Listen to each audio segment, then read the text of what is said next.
À l'occasion de la Toussaint, mercredi prochain, je vous rappelle, je vous invite à découvrir un patrimoine méconnu dans la Drôme. Ce sont les cimetières familiaux. On en compte plus d'1 millier. Cachés en pleine nature, ils abritent des tombes protestantes, gardiennes d'une histoire douloureuse. Entre Die et Poyol, Céline Blancpain et David Paturel. Ils reposent loin des regards, dans l'intimité des jardins, à l'ombre des pins ou des cyprès. Au pied des montagnes, dans le creux des forêts, ils ont parfois traversé les siècles dans le plus grand secret. L'une des caractéristiques, c'est l'inscription biblique. Vous voyez, Christ est ma vie et la mort m'est un gain. Ça, c'est fréquent chez les protestants de mettre un verset biblique.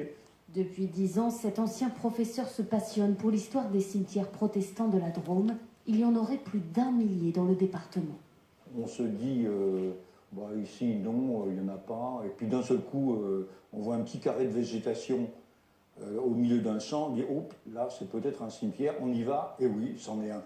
Au XVIIe siècle, persécutés par les troupes de Louis XIV, les protestants de la Drôme sont obligés d'enterrer leurs défunts de manière clandestine sur des propriétés privées. Origine d'une coutume transmise de génération en génération. Ici, c'est mon père, Roger. Comme dans la famille de ce retraité. À côté, c'est ma mère. Derrière, ce sont les grands-parents. Et c'est l'histoire de la région. Ce sont des cimetières familiaux. Non, chaque cimetière, c'est une famille. Aujourd'hui, la plupart de ces cimetières sont à l'abandon.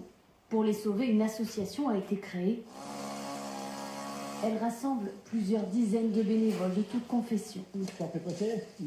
Il y a certains cimetières, il n'y a plus de descendants, et donc ils tombent un petit peu dans l'oubli. Ils avaient mal à faire, c'est pour ça qu'on essaie de garder un peu au maximum, même si les gens ne sont plus là, s'il n'y a plus de famille, de descendants.